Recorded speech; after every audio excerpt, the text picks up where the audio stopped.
আসসালামু আলাইকুম, সবাই কেমন আছেন? আশা করি সবাই ভালো আছেন। আমি আপনাদের অনেক অনেক ভালো আছি। তো আজকে আমি ছোট্ট একটা রেসিপি নিয়ে আপনাদের সামনে চলে আসলাম। রেসিপিটা হচ্ছে পাবদা মাছের ঝোল। হ্যাঁ, পাতলা ঝোল। তো আমার কাছে খুবই ভালো লাগে পাবদা মাছটা, আর আমি একদম সিম্পলভাবে এটা রান্না করি।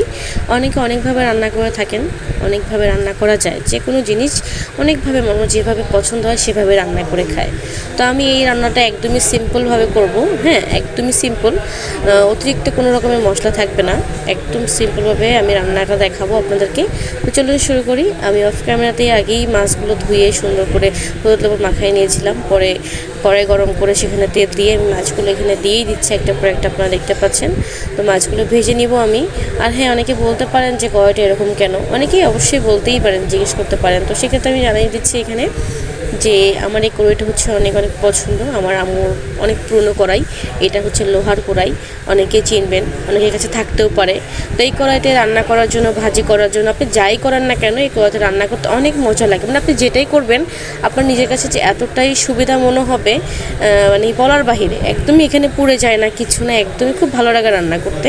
তো সেক্ষেত্রে হচ্ছে আমি এখানে দেখতেই পাচ্ছেন সে মাছগুলো ভাজা হয়ে গেছে। মাছগুলো উঠিয়ে আমি ওই তেলের মধ্যেই আমি পেঁয়াজ, রসুন না, পেঁয়াজ, কাঁচামরিচ এগুলো আমি সুন্দর করে একটু বাদামি বাদামি করে ভেজে নেব। যেহেতু এটা পাতলা ঝোল করব, অতিরিক্ত ঘন ঘন থাকবে না, সেক্ষেত্রে আমি পেঁয়াজটা কিন্তু একদম ভাজা ভাজা করব না, হালকা হালকা বাদামি করে ফেলবো।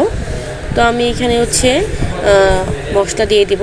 তো ব্লেন্ডার করে রাখা ছিল ফ্রিজে, আমি সেই মশলাটা ইউজ করতেছি। এখানে হচ্ছে আদা, রসুন এবং হচ্ছে জিরা, এই তিনটা আমি ব্লেন্ডার করে একসাথে রাখি সুবিধার ক্ষেত্রে আর কি। তো আমি এখন এখানে দিয়ে সুন্দর করে এটাকে নাড়াচাড়া করে এখানে আমি একটু পানি দিয়ে দেবো, যাতে মশলাটা কষাতে আমার সুবিধা হয়। তো দেখতেই পাচ্ছেন আমি অল্প পরিমাণে পানি দিয়ে মশলাটাকে কষিয়ে নিচ্ছি। তো মশলাটা মানে কি বলবো, খুবই পাতলা, যেহেতু এই জন্য মশলার পরিমাণটা খুবই কম দিয়েছি আমি। তো এখন হচ্ছে এখানে আমি হলুদ দিয়ে দিব পরিমাণ মতন। আমি কোনো পরিমাণ বলছি না, আমি নিজের পরিমাণ অনুযায়ী দিয়ে দিচ্ছি। তো আমি হলুদ দিয়ে দিলাম এখানে। তো এখন হচ্ছে আমি এখানে হলুদ দেওয়ার পরে আমি এখানে ধনিয়া গুঁড়ো দিয়েছি। তো আমার ক্যামেরাতে আর কেটে আসে নাই, ধনিয়া গুঁড়া দিয়ে দিয়েছি।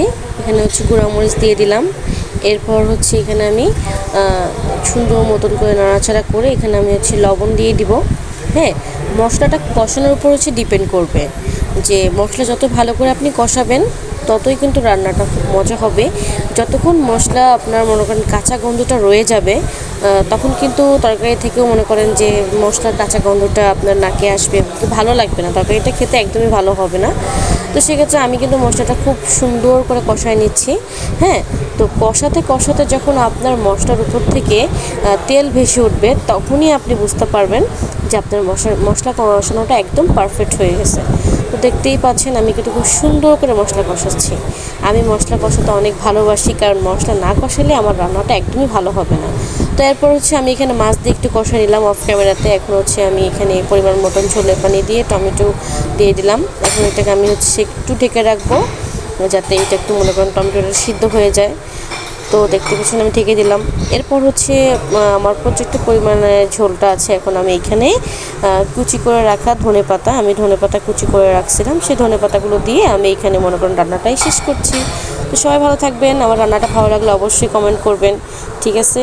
কার কার কাছে কেমন লেগেছে অবশ্যই আমাকে কমেন্টের মাধ্যমে জানাবেন। আর কে কীভাবে রান্না করে খেতে পছন্দ করেন সেটাও বলবেন।